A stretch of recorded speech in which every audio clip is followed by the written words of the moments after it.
Okay, sige. So, good afternoon and welcome po sa ating Bible study.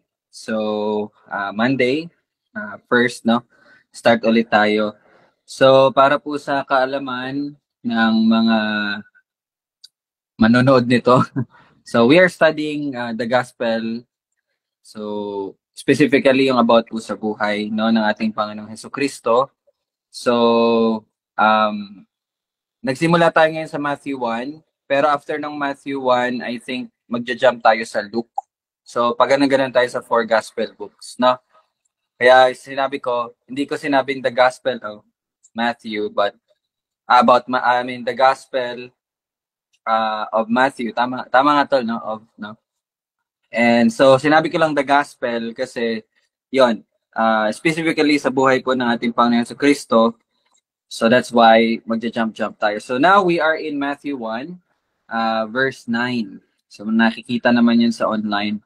And we are studying the genealogy of our Lord Jesus Christ. So na kay Hezekias na po tayo.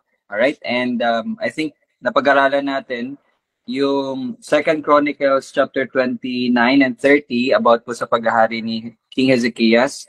And I think ngayon, magpapatuloy tayo sa chapter 31. And hanggang 32 po yung babasahin natin for Hezekiah. So ngayon, chapter 31 tayo. So let me share my screen.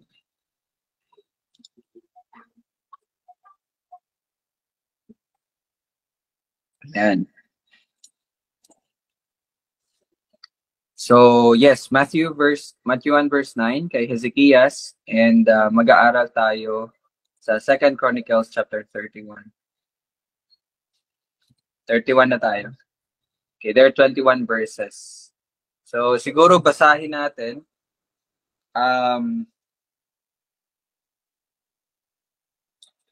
Unahin natin yung verses 1 to 4. Okay, basahin natin yung 1 to 4. Okay, since kasama natin si Ate Jill, para po sa mga hindi nakilala kay Jill, so ngayon makita nyo na po, face reveal na po tayo ngayon. Alright, so okay lang ba Ate Jill na mag-hi ka sa kanila? Hi, hindi ka kita, nakita ba? Walang hiya-hiya. Okay, nakita nyo? Alright, yan ay paano nyo naman sa cam, hindi makita sa cam eh. Ayan, si Ate Jill. Pinsan po yan nila Jamie. Alright? So, since natawag ko na si Jill, Jill, okay lang ba na ikaw yung magbasa, no? 4 verses lang naman. Babasahin mo lang naman. 1 to 4 lang. So, i-guide ka naman ni Ate Yana. Okay? Sige, 1 to 4. Sige, makikinig kami. Sige, you can start na, Ate Jill.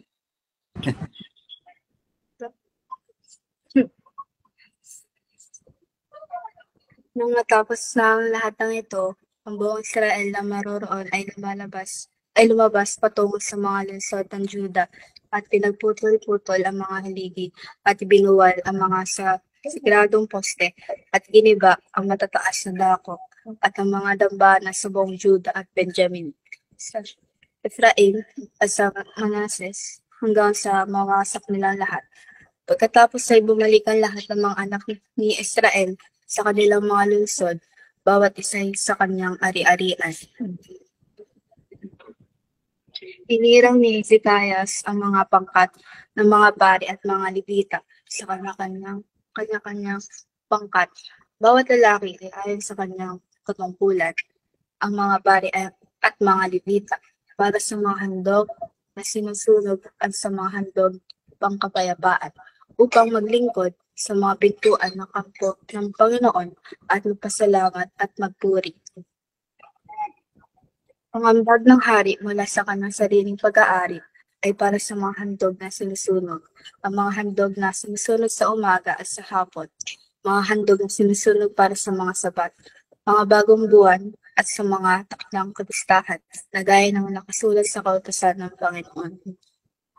At nagutos siya sa mga taong naninirahan sa Jerusalem na ibinigay ang bahaging nararapat sa mga pari at mga libita upang maiukol nila ang kanilang mga sarili sa kautusan ng Panginoon. Okay, thank you Ate Jill sa pagbabasa. So let us pray po muna. Let's pray.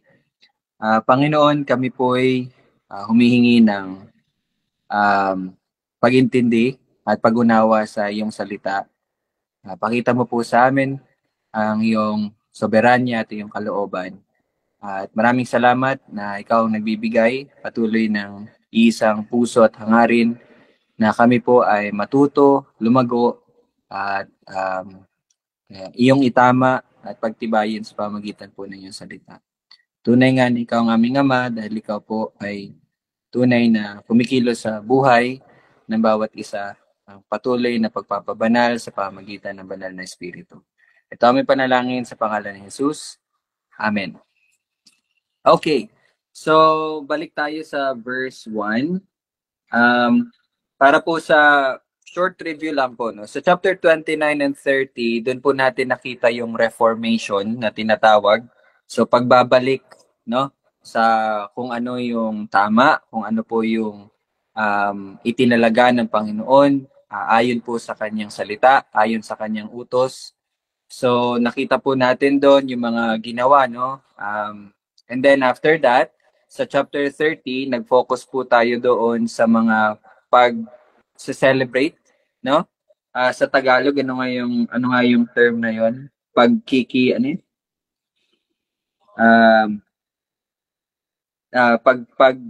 Papangilin, no? Pag-celebrate, no? Pangilin.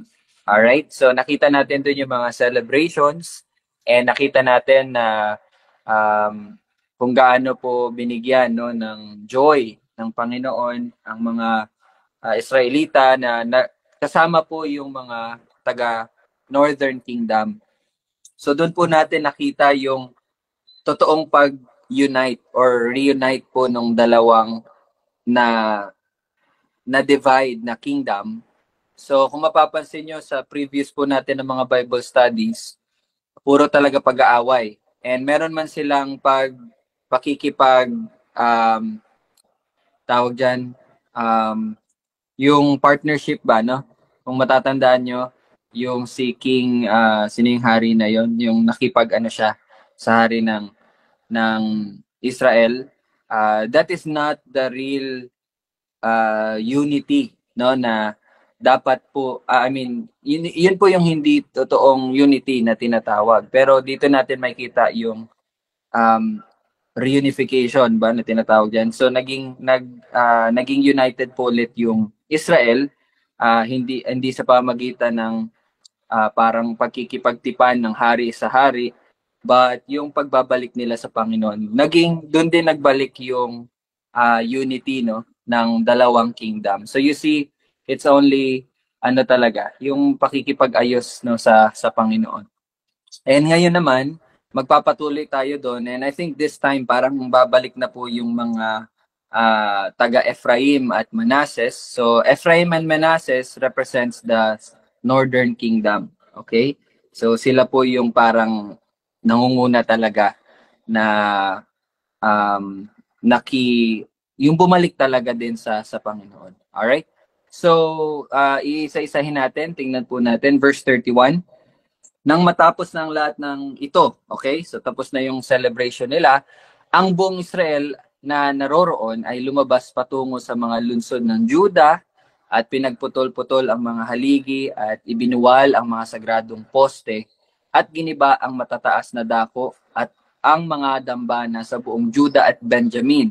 So ibig sabihin, patuloy pa rin po sila sa paglilinis, no? Sa pagtanggal ng mga remains ng mga ginamit upang magsamba sa mga Diyos-Diyosan. And take note, hindi lang, 'di ba yung yung Judah at Benjamin represents the southern kingdom, yung southern kingdom. Pero ngayon po may nabanggit na po sa Ephraim at sa Manasseh. So nasali na po yung, again, Ephraim and Manasseh represents the northern kingdom. So ibig sabihin pala, doon din sa Northern Kingdom, nagsimula na rin sila sa paglilinis, no? Ng mga, yun nga, yung mga worship places nila, pinagputol-putol na nilang haligi, binuwal na, no? Inaprut na yung mga poste, giniba na yung matataas na dako. So you see, doon talaga nagkaroon ng reformation. hanggang sa mawasak nilang lahat. Okay, so you can imagine Israel is getting back, no? Going back to the yung proper talaga na kung ano talaga dapat sila sana, no? And then pagkatapos ay bumalik ang lahat ng mga anak ni Israel sa kanilang mga lungsod. Bawat isa isay sa kanyang ari-arian. So bumalik na po sila sa portion nila, no? Kasi nga 'di ba, binigyan po sila na sa promised land. So bawat linya, no? Or tribe is bumalik na po sila sa kanilang ari-arian. Now, kung magpapatuloy po tayo sa verse 32, sa verse 2, hinirang ni Hezekias ang mga pangkat ng mga pari. Okay, anyway, medyo different pala to. Dito muna tayo sa verse 1. Okay? So, meron po ba kayong maidadagdag or commentary or question or anything na parang encouragement, no, mula dito sa nabasa natin sa verse 1? May madadagdag ba kayo dyan? Tol, Tita Susan, Ate Arshan, si Gab, ayan, nakita ko si Gab sa salamin, no? Yan, reflection ni Gab. Si Gab, alright? Siren.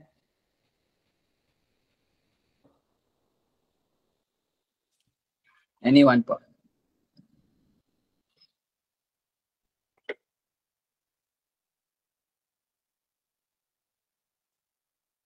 So I think sa akin lang po, no, sa ngayon kasi nga inaano ko talaga yung self ko sa prayer life talaga, no, yun sa pagpe-pray po.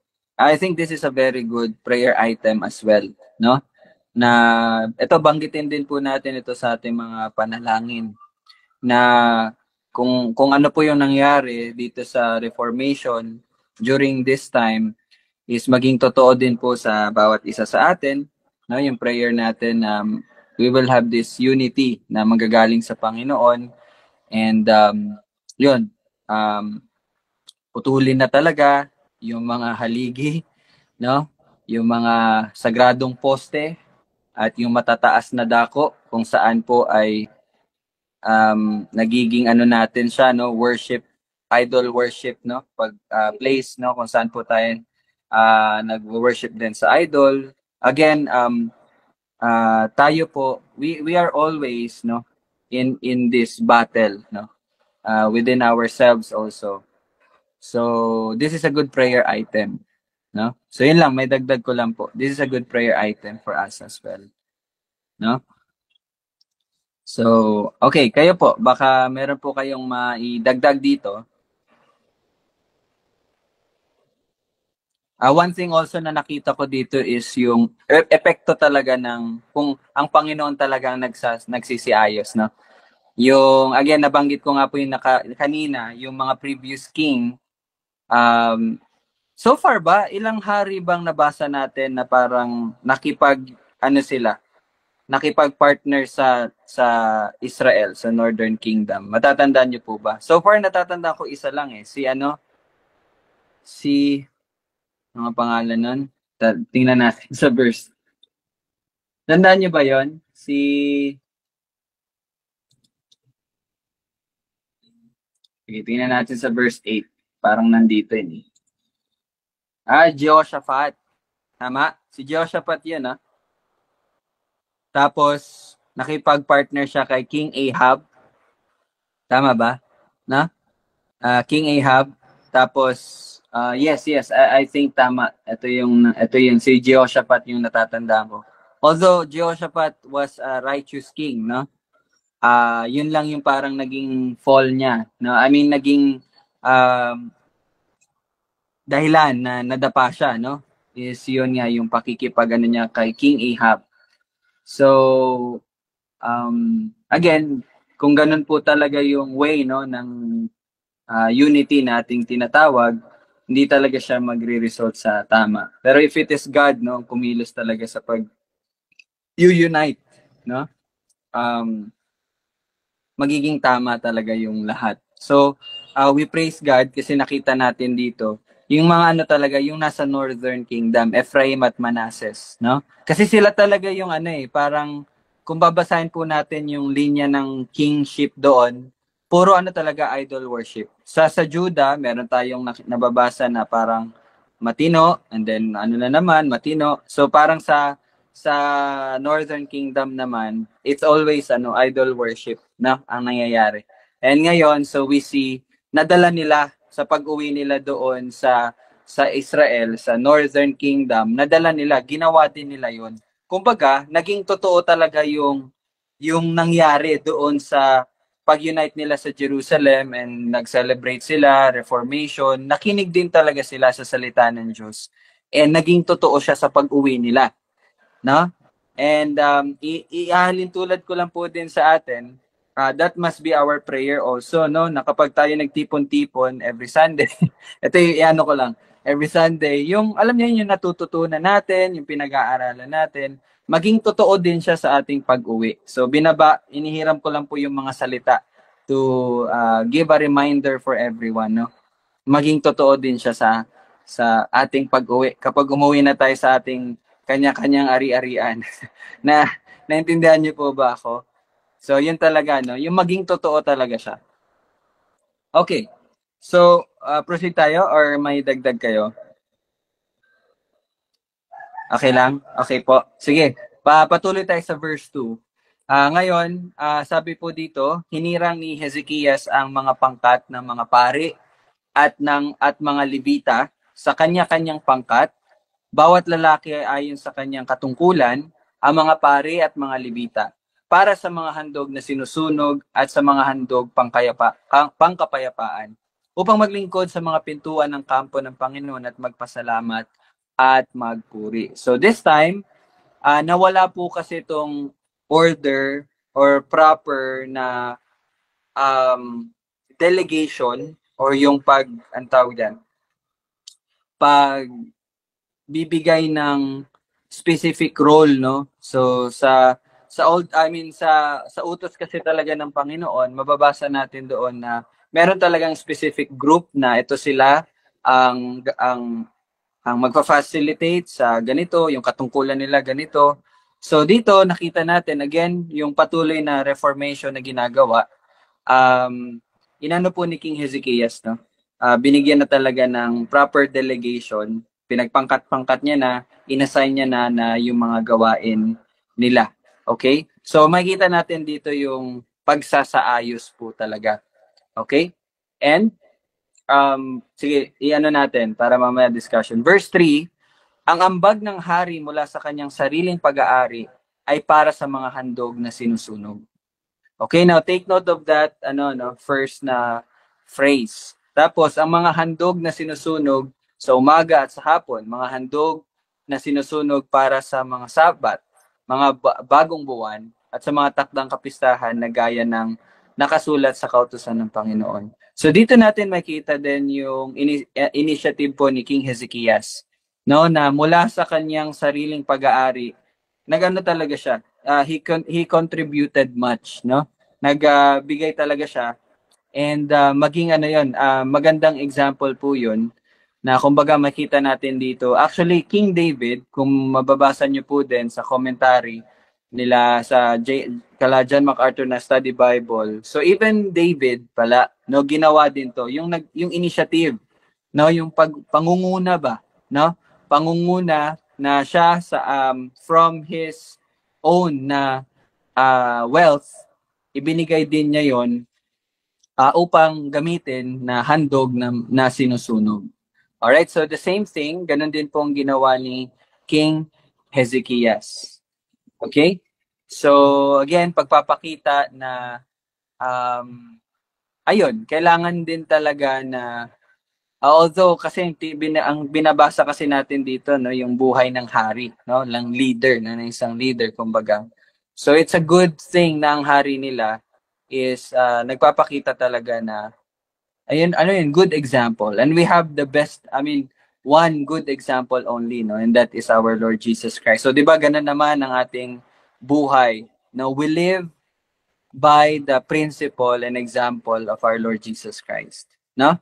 So setting as an example din na makita natin dito. So King Hezekiah, yun din po ang ginawa niya. No, nanguna siya, no? And then makikita natin sa verse 4, I think, makikita natin yung okay, hindi pa pala ito. I think sa next verses. Okay, balik muna tayo sa verse 3. Baka meron po kayo madagdag sa 2 and 3.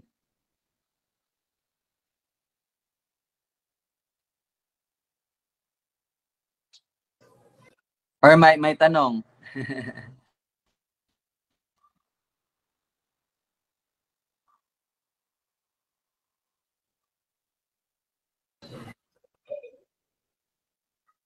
Meron dyan? Meron ba dyan, Tol? Wala kaming ambag.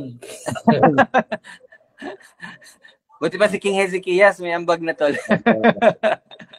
Hindi, ano ko lang, balikan ko lang yung verse 1 tsaka sa verse 2. So, gagaya nung last na phrase ng verse 1, yung ano talaga, kumbaga, lahat tayo, meron tayong kanya-kanyang, kumbaga, ari-arian, di ba? Kanya-kanyang, kumbaga, itinalaga para sa atin ng Panginoon. So, kumbaga, wala dapat comparison, ano? No comparison, lahat tayo merong kanya-kanya ayon sa tawag dito, pagpapasya ng Panginoon. Kumbaga na-remind lang ako na dun pa rin pala yung nag-glorify or na-honor si God sa kung paano tayo mamuhay sa ayon dun sa kung saan lang tayo niya kumbaga ano yung ini-appoint niya para sa atin, no? Parang in line dun sa message kahapon na yung ano ba, kumbaga yung talagang alam o napahayagan ng tawag ito, ng will ni God ay yung ano lang, yung baga natututong makontento sa kung ano yung boundary na binigay sa kanya ng Panginoon. And syempre sa atin, mga tao, kumbaga yung fallen, yung sinasabi nga na fallen nature natin, ano, na lagi tayong humihiwalay sa Panginoon. At lagi tayong gusto natin, kumbaga, mag-seek ng ating sariling pleasure, yung mga ganong bagay. So, dito yung Reformation, though, kumbaga, ito, national to kumbaga, Israel.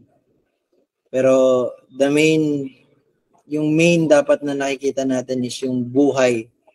Kumbaga, ganun ka amazing lang yung Panginoon na He can be big sa scope, pero pwede rin siyang maging very specific to each person, di ba? Kumbaga, kilala niya nga, kumbaga, bilang niya lahat ng buhok, meron tayo, ano? So, even yung microscopic na natin, yung microscopic kasi dapat negligible yung mga buhay natin, ano? Pero doon nag-glorify si God sa mga ganung bagay, sa maliliit na bagay. Na syempre malaki para sa kanya. Tayo lang ang nagmamaliit kasi minsan hindi natin sinisik nga yung will ng Panginoon.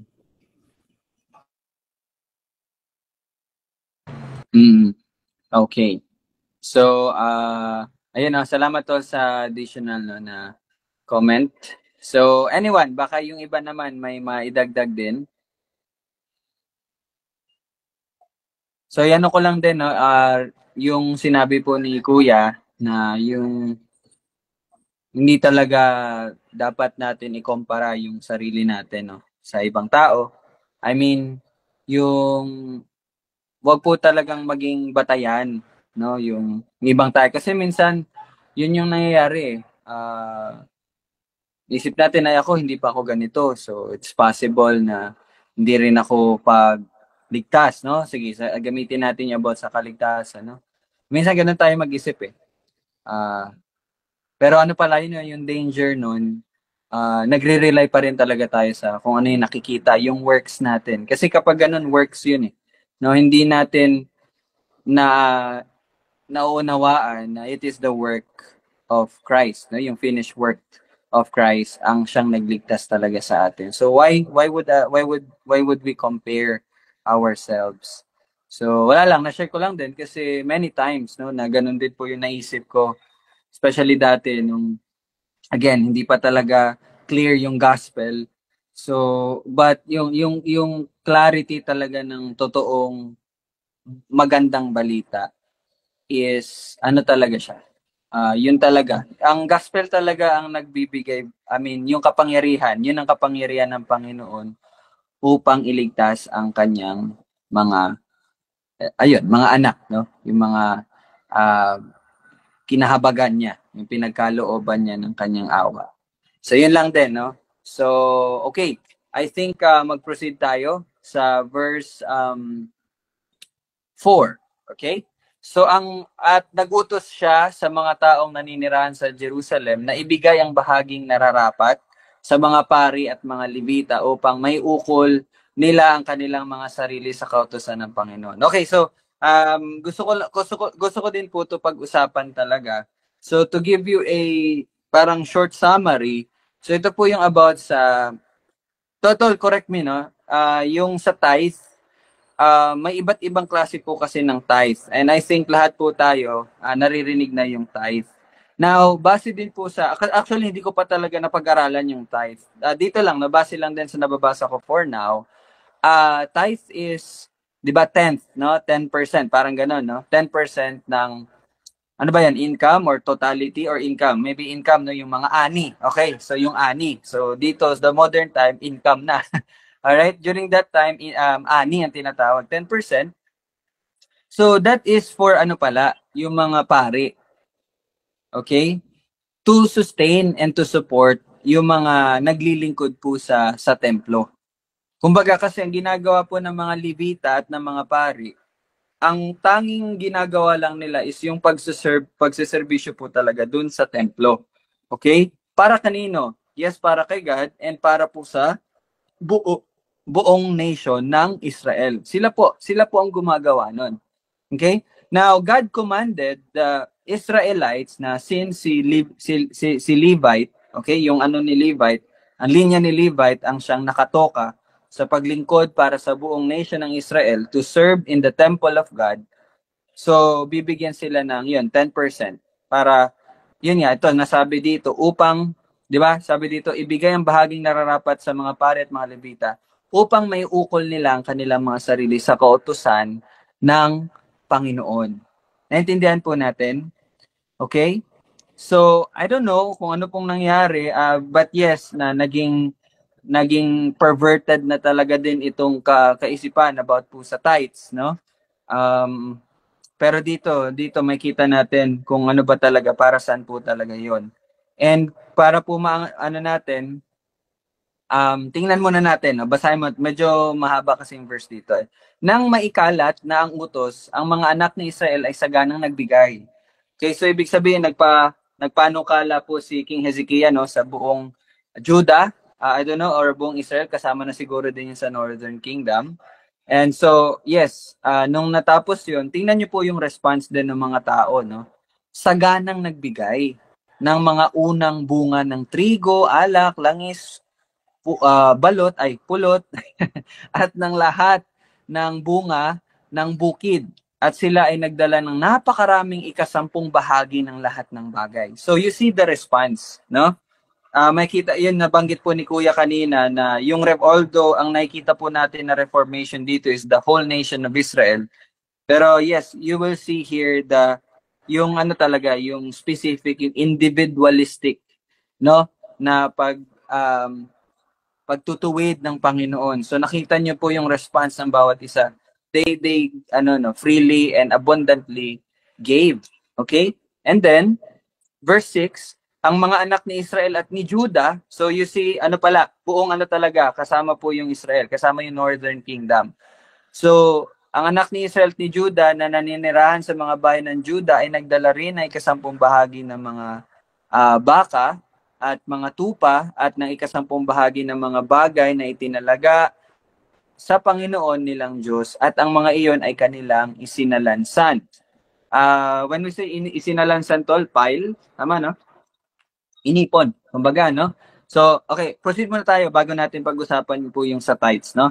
And then, verse 7, ng 3 buwan ay nagpasimula silang magsalansan at natapos ang mga yan sa 7 buwan. So, ibig sabihin, 4 na buwan po ang kanila pong nagamit na time para po matapos yung pag-collect, no, ng mga tithes po ng nation ng Israel. And verse 8, nang si Hezekias at mga pinunay dumating at nakita mga salansan, kanilang pinuri ang Panginoon at kanyang bayang Israel. So, makita niyo po dito na again, it is the blessing of God. Actually, again, insert ko lang din, yun po, ang dahilan po bakit nakapagbigay ang mga tao is dahil po ang Panginoon ay nagbigay ng biyaya sa kanila. It is because God blessed them. Okay? Verse 10, tol, verse 10. Verse 10 yun? Okay. Alright. So, mapatutuloy natin at tinanong ni Hezekiah sa mga pari at mga Levita tungkol sa mga salansan. Ano daw gagawin? Verse 10, eto, tingnan nyo po. Si Azarias, na punong pari mula sa sambahayan ni Zadok, ay sumagot sa kanya, mula nang sila ay nagdala ng mga kaloob sa bayan ng Panginoon, kami kumain at nagkaroon ng sapat at marami ang natira, sapagkat pinagpala ng Panginoon ang kanyang bayan. Kaya't kami ay mayroong ganito karaming nalabi. Tama? Ang hirap ng Tagalog, basta yung naiwan. Nalabi. Okay. Natira yun. Sobra, kumbaga, no? So makikita nyo po dito, yung mga Israelita, nagbigay sila ng marami. Again, makita natin dito yung workings ni God, no? Sapagkat, ito yung dahilan sapagkat pinagpala ng Panginoon ang kanyang bayan. Kaya nga natatandaan ko si Kuya nung inaanan dyan din po about sa pagbibigay, no?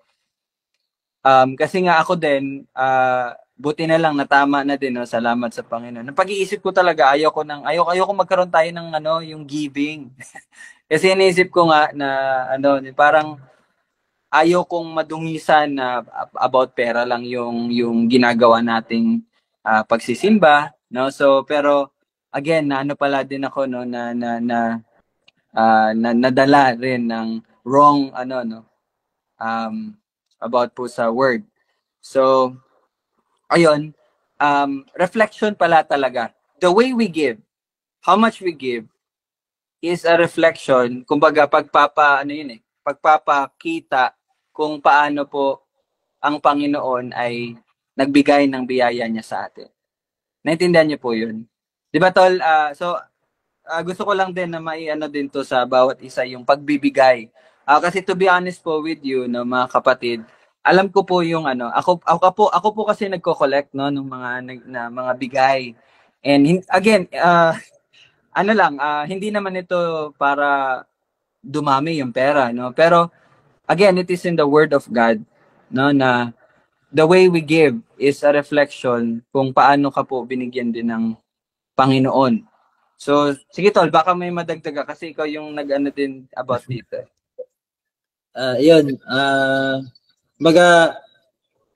Itong mga ganitong usapin, ay usapin talaga dahil ito ay nasa salita ng Diyos. So, ito yung mga time talaga na makikita natin na ang ganda pala talaga ng hindi ng isang simbahan, kundi ng simbahan, sapagkat ito yung bahay ng salita ng Diyos. Diba? Diba sabi nga ng Panginoon, if you abide in me, I will abide in you. And sino yung me? Sino yung nagsasalita? It is Jesus Christ. Diba? In the last days, He will be, ang bansag sa Kanya? Siya ang salita ng Panginoon. So, dito, yun nga, kumbaga, maraming misconception eh. Maraming maling katuruan, di ba? Yung kaya false doctrine about tithes and offering. Pero dito clearly, it states, no? Kumbaga, the Lord says that I bless you. So why not bless me? Di ba? Kumbaga, kahit nga ang salita ng Diyos, di ba? Nagmula sa Kanya, sa pamamagitan niya, at bumabalik sa Kanya, no? So, ganun din yung blessing niya. Bumabalik at bumabalik sa Kanya. Kaya nga, yun, maganda na, di ba? Nagrepent tayo dun sa ganung pagkakamali natin, na wag na lang kumolekta kasi actually, it's pride, no? It is pride kung hindi tayo kukolekta. Kukolekta tayo dahil it yung way na mapakita ng bawat isa sa atin, hindi for the sake na mapakita, no, kundi that is how God glorifies himself, no. Though syempre we can also say that we glorify him, but why? Because he is the one who blessed us to glorify him, no. Kumbaga, ano lang talaga to sa atin. Kumbaga, we are receiver at the same time, we can also give. Kaya nga, give, di ba? Give. Kaya pala niya, kailangan yan, tol. So, yun. Kumbaga, okay lang, naririnig niyo pa ba ako? Hindi naman natin nakita, no? Yung mga ganung bagay, yung nakita niyo man, no? Ano yan? Kumbaga, sasabihin ba natin na yung taong yun is o hindi siya ng grasya ng Panginoon? No. Even us, no, we ginagawa natin yung mga bagay na yun, ano. Even sa heart natin. So it is not for us to judge that person, no. Only sabi nga ni Rael sabi nga ni Rael kagahapon na may pumapasok na naman ba, tol? Itong iPhone, sino to? Okay. So, basta yun, inutusan tayo to give because clearly we can give. Inutusan tayo to have faith in Jesus Christ because the faith is given to us. So, kaya nga, hindi dapat yung moralidad ang ating, sa simbahan natin, wag po yung moralidad yung pinapangalandakan natin sa mga nagsisimba, kundi yung awa, no? Yung awa ng Panginoon na tayo ay bagaman we are poor but we are rich, di ba? Kasi all things are given. So the heart of the gospel is Ephesians 2 verse 8 to 10, no? Ang Panginoon ang gumagawa ng lahat ng bagay. It is his work, no? Tayo lalakad na lang tayo. So dito sa verse na to, sapagkat pinagpala ng Panginoon. So, sino ang nagpapala? Ang Panginoon ang nagpapala. Kaya tayo ay kaya nating ipagpala. We can bless the Lord. Diba? Because He blessed us. So, yun. Let us give our offerings to God. Parang ganun. Amen. So, we praise God. Ayun, iano ko lang din yung nangyari kanina, no, na may biglang pumasok. So, yes, we do not have the right to judge, no? Sabi nga ni Kuya kanina, and it is the word of God. What we can only give to those people is yun din. Kung ano yung natanggap natin kay Lord, 'di ba?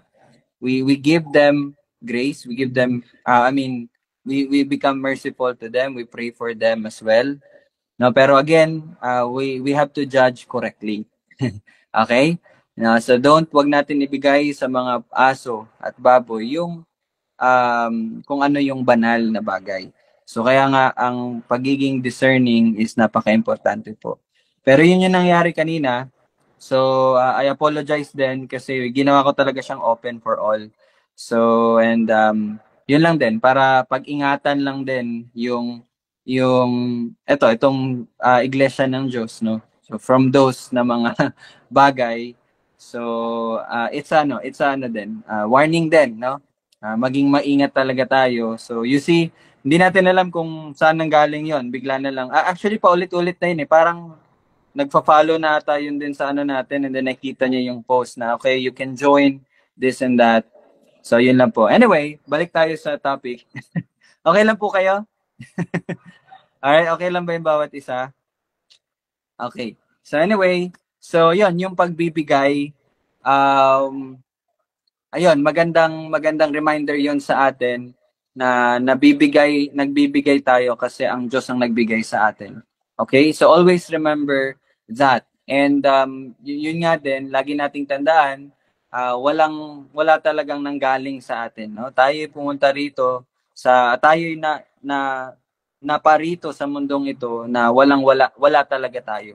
So with that pa lang, no, makita talaga natin na kung kanino galing ang lahat at kung para kanino ang lahat. So it all belongs to our God, no? So ayun lang. I think mag-e-end muna tayo dito sa verse 10.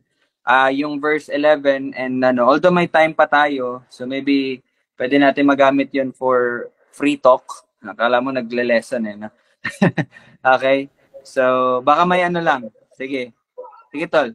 So yung dito pinakita yung kumbaga doon sa mga bago pa lang nagbabasa ng tawag dito, ng salita ng Diyos, lalo sa Old Testament.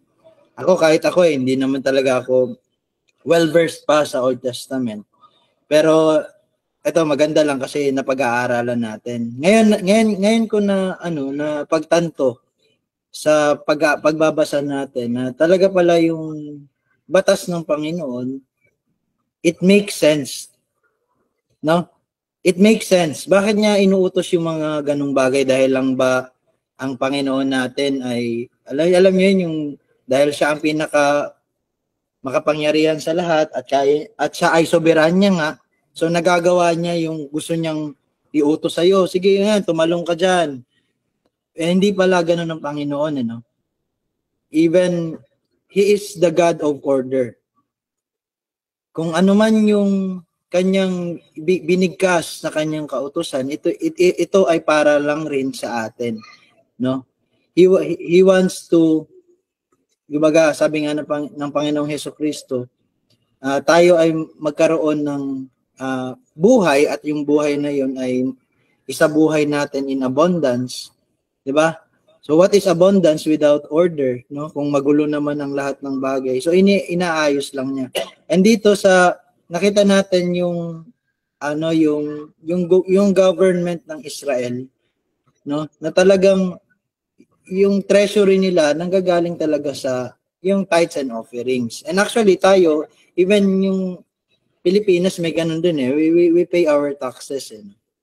So sana hindi lang rin ganun yung mangyari ngayon sa atin, na baka pag nagbibigay kayo sa simbahan, sabihin, di ba, giving and offering tuwing Sunday worship, hindi po yung tax. Actually, kaya pa rin talaga natin kumilos kahit wala yung mga bagay na yon. Kaya no? Pero mahirap. Siyempre, mahirap lalo ngayon ang mahal na ng bigas, Kumbaga, yung kuryente, di ba? Yung internet, binabayaran rin yan sila So, nakakatulong. Pero ang ibig sabihin nito, kumbaga, yung mga bagay na yan, though kailangan natin ng monetary fund, pero actually, all is given by the Lord our God. So, ayon yun na kayo yung ginagamit ng Panginoon to be His hand, kumbaga, sa ministry na to, no? Na napapabilis. Actually, wala namang mabilis Lahat ay nasa timing lang naman Ayon sa naitala ng Panginoon, no, na mangyayari. So, ayon yun na dahil sa pagbibigay nyo, so mas napapadali yung ating ministry, no. Pero yun nga, baka tayo, baka sige, magbibigay para mapadali yung buhay natin, no. Actually, hindi po talaga sabi nga, no, never magiging madali ang buhay natin sa mundong ito. No? Kung meron man, siguro naiibsan lang kaunti, pero we will always, kumbaga, struggle for one another. No? So, struggle lang po talaga. No? Hindi tayo prosperity Christianity. No? We are Christianity. So, yung Christianity na ating pinapangaral, it is orthodox, kumbaga. Yung nasa katuruan lang talaga ng Biblia. So, ako tol, yun lang yung masishare ko dun sa ano. Amen. Anyone, baka may madagdag po tayo bago po tayo magtapos.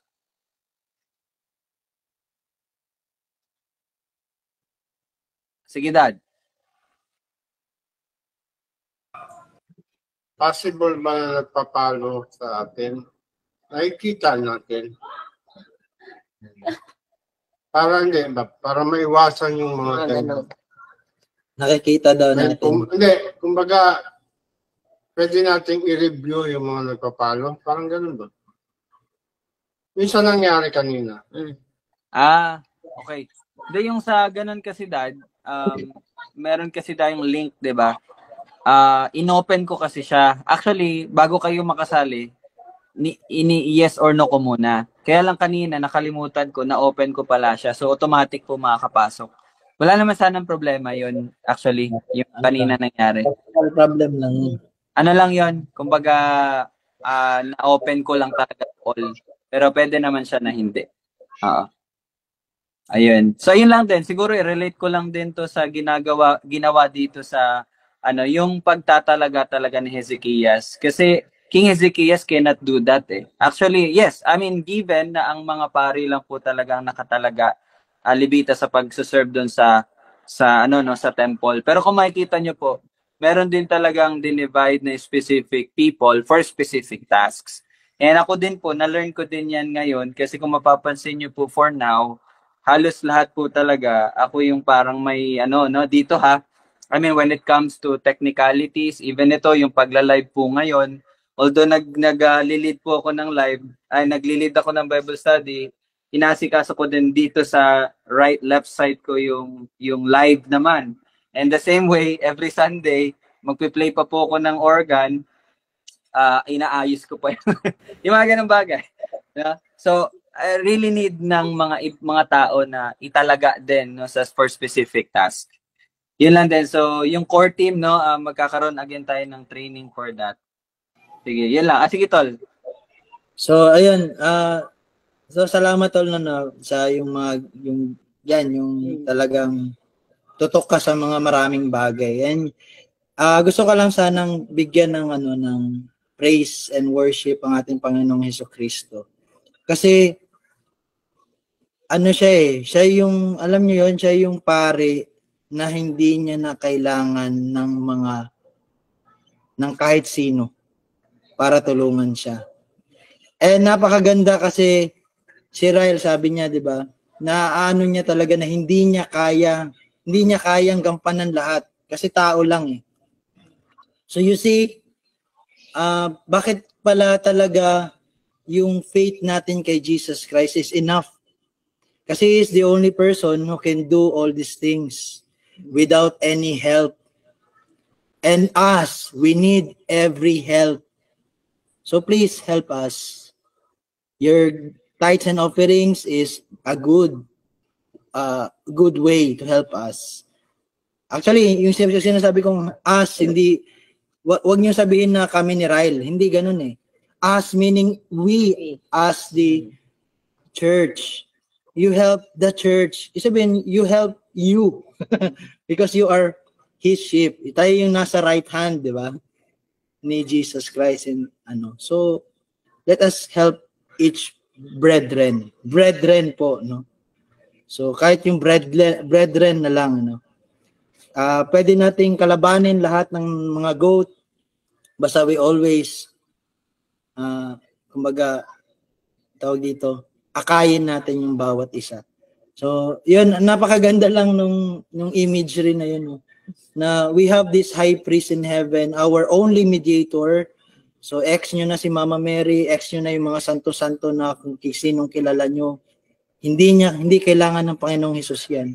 Because He is God, He is all-knowing. He is all-powerful. No?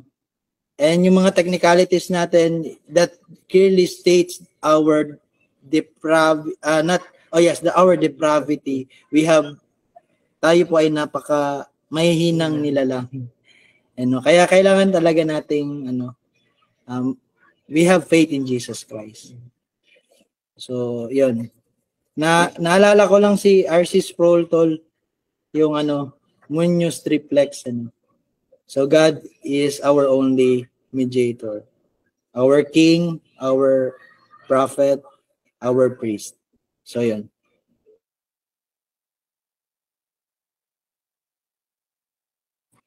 Yeah. Nawala na si May klase na daw po. may klase na. So, sige, i-end na po natin this in prayer. So, see you tomorrow. So, let us pray.